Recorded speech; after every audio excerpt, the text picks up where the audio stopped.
personnes, il y a des choses qu'on ne peut pas expliquer, que tu diras simplement, mon Dieu m'a dit, je reste.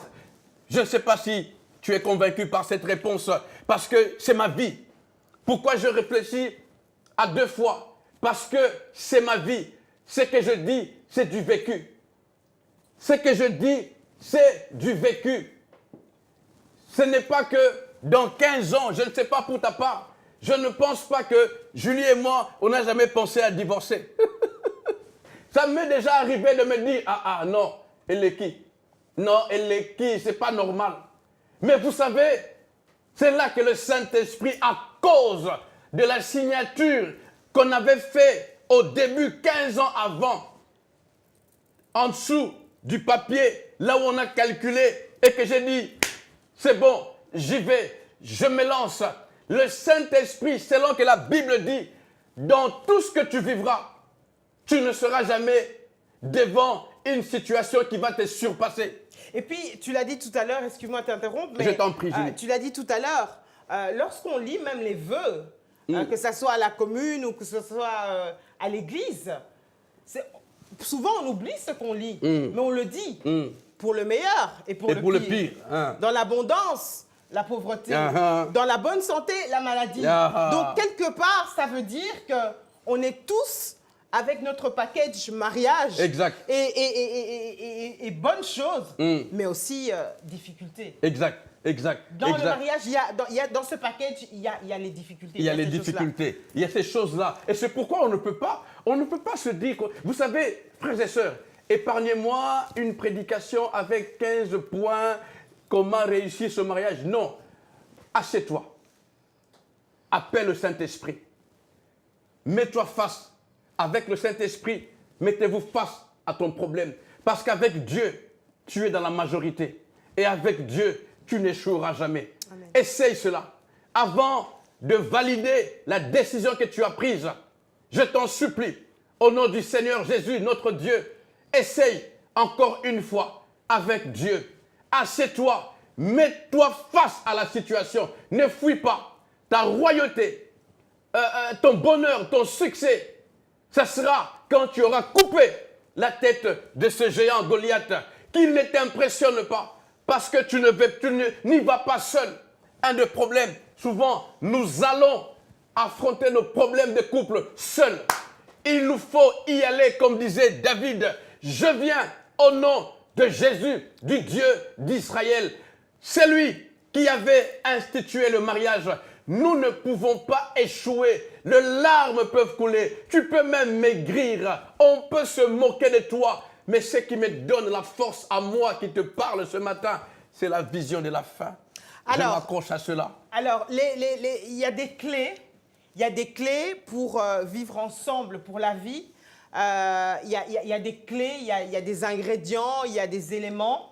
Il y a l'amour qui est important. Il y a la confiance, il y a la communication, il y a le dialogue, il y a le pardon. Il y a le pardon. Tu as choisi de nous parler du pardon. Du pardon. Aujourd'hui. Aujourd'hui. Avant que, d'ici quelques minutes, nous puissions accueillir les personnes qui vont intervenir, parle-nous un peu de cette clé fondamentale qui est le pardon pour vivre ensemble pour la vie. Le pardon. Dans tout ce que j'ai fait contre ma femme, devant vous, je demande pardon. Dans tout ce que j'ai dit, peut-être il y a des mots, des choses qui ne sont jamais parties, qui sont restées dans ton cœur là. Je demande pardon. Et sincèrement, devant tout le monde, il n'y a pas plus puissant que le pardon. Je me suis permis d'aller dans un passage qui n'a rien à voir avec le couple, mais le Saint-Esprit m'a conduit dans ces passages-là. On n'a pas le temps de tout lire. Je suis dans le livre de Daniel, le 10e verset. Dans le 10e verset, et je me suis permis de lire le verset 12. Daniel, chapitre 10, verset 12. Sois attentive parce que tu vas comprendre quelque chose. Et ma prière est que tu sois béni. Je fais la lecture, je peux lire. Hein? Bien sûr. La Bible dit, il me dit, c'est Daniel qui parle et il dit, c'est l'ange. L'ange lui dit, Daniel, ne crains rien. Et je viens te dire à toi qui nous suis ce matin, ne crains rien. Même si ce n'est pas par rapport à ton couple, quel que soit le combat qui est devant toi, ne crains rien.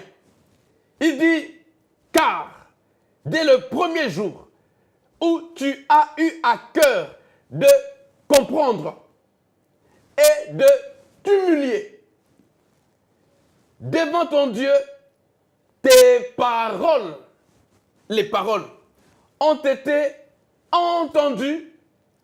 Et écoutez là où je suis vraiment béni, la fin de ce verset, il dit, et c'est à cause, et c'est à cause de ces paroles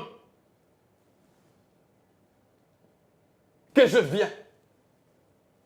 Que le Seigneur bénisse cette méditation au nom de Jésus. Que ton cœur soit touché et que le Saint-Esprit, maintenant même, pendant que nous parlons, que lui-même puisse te convaincre. Au nom du Seigneur Jésus-Christ. Amen.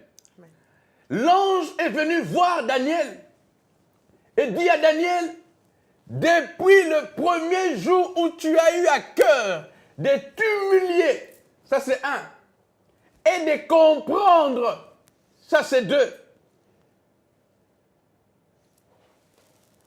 devant ton Dieu, merci. Ça c'est une femme merveilleuse.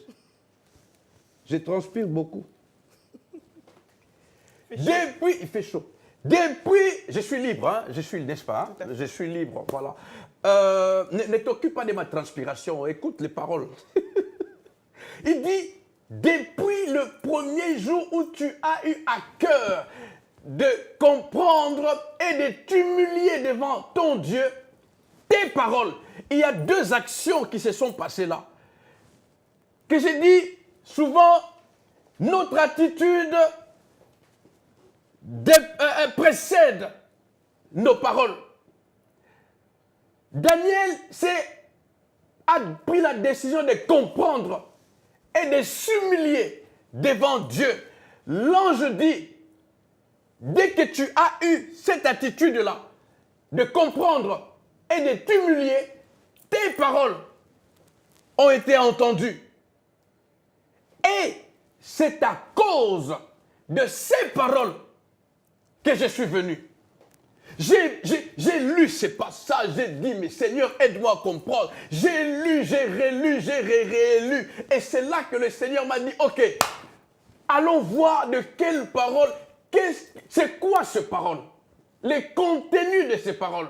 Oh mon Dieu, je n'ai pas le temps. C'est là où je suis allé lire tous les chapitres, depuis le chapitre 1er. Et arrivé au chapitre 9, je me suis rendu compte, évidemment, le chapitre 9 qui vient juste avant le chapitre 10. C'est là que j'ai compris. Je veux essayer de paraphraser avec votre permission plutôt. J'ai compris que les paroles en soi que l'ange a dit à Daniel, les paroles qui ont fait qu'il y ait changement de programme au ciel. Parce que Gabriel était sûrement occupé à autre chose.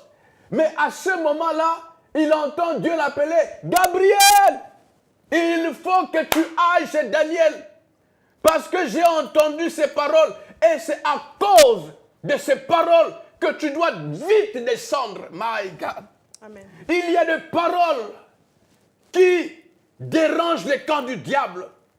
Il y a des paroles qui, dès que tu les sortes, dès que tu proclames, même l'enfer est dérangé, le démon sont dérangés, le diable est dérangé, parce que non seulement le ciel avait entendu ces paroles et a dépêché l'ange, mais la Bible dit, les rois de Perse aussi avaient entendu ces paroles. Amen. Des paroles que Daniel avait adressées à Dieu.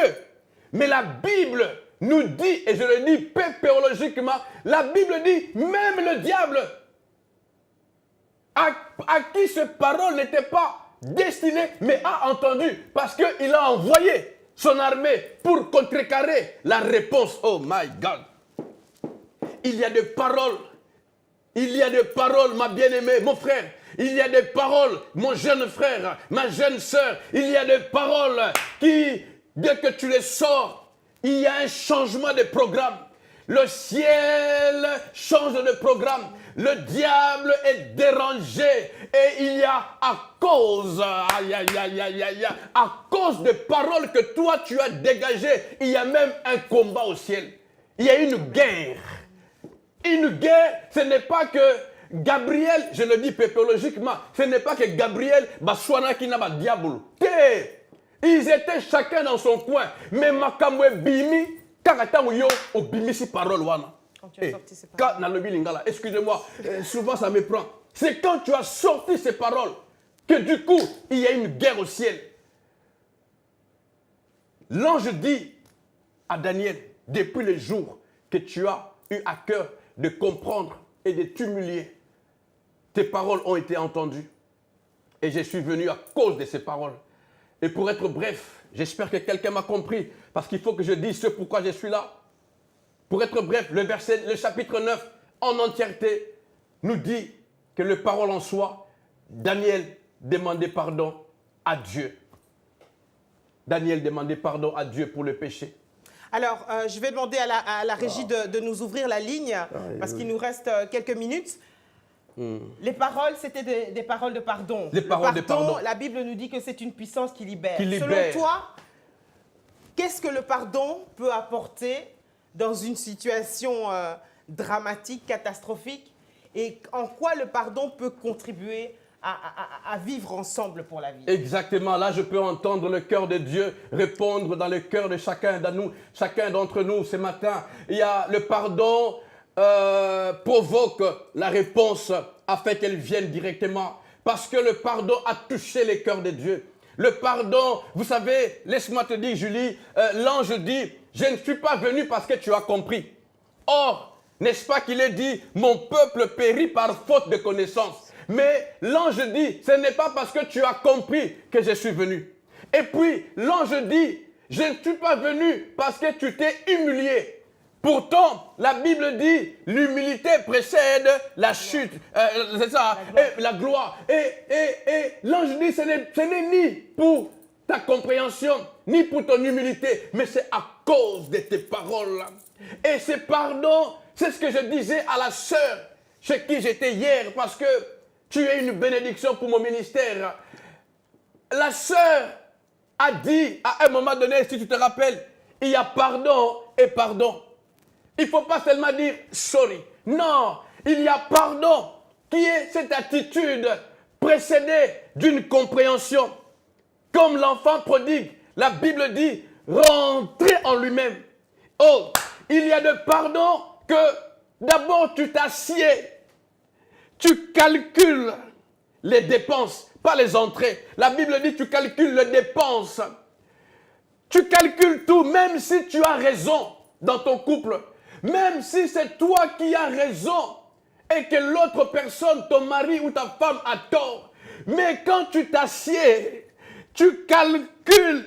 Dieu a dit, le Seigneur a dit, c'est avec ça que tu peux aller voir l'autre et lui dire pardon. Pas un pardon ironique, mais un vrai pardon. Alors le pardon, il y a peut-être des gens qui se disent, oui, mais on ne peut pas tout pardonner. Il y a encore une fois, comme je disais tout à l'heure, des situations extrêmes. Il y a peut-être des gens qui vivent des situations extrêmes où vraiment l'autre a fait des choses très, très, très, très graves. Qu'est-ce que tu aimerais dire à ces personnes qui ont du mal à pardonner parce que c'est très grave? Est-ce qu'on peut tout pardonner? Est-ce qu'on doit tout pardonner? Écoutez-moi, je sais qu'il y a des gens qui ont pensé comme Julie et qui pensent comme ce que Julie vient de dire. Avec Dieu, il n'y a pas de situations extrêmes. Mais c'est humainement que nous avons des situations extrêmes. La croix était une situation extrême. Alléluia. Humainement, nous connaissons des situations extrêmes. Mais dès que nous prenons, c'est pourquoi il dit, venez à moi, vous qui êtes fatigués et chargés, et je vous donnerai du repos. Si le Dieu que tu invoques, c'est celui qui a ouvert la mer Rouge sur cette planète appelée Terre, laisse-moi te dire, il n'y a aucune situation extrême avec Dieu. Ce que je veux dire par là, c'est qu'à la croix, Jésus quand je dis c'était extrême comme situation que Jésus a vécue, et pourtant il a dit Père, pardonne-leur parce qu'ils ne savent pas ce qu'ils font. Exact, C'est ça exact. que je veux dire. Exact. Donc si on avait dû choisir une situation extrême, à la croix, Jésus aurait pu dire non, non, non. Exact, Là, Julie. le pardon, non. Voilà, c'est ce que je pourtant, suis il a en train de fait. dire. Exactement, il n'y a aucune situation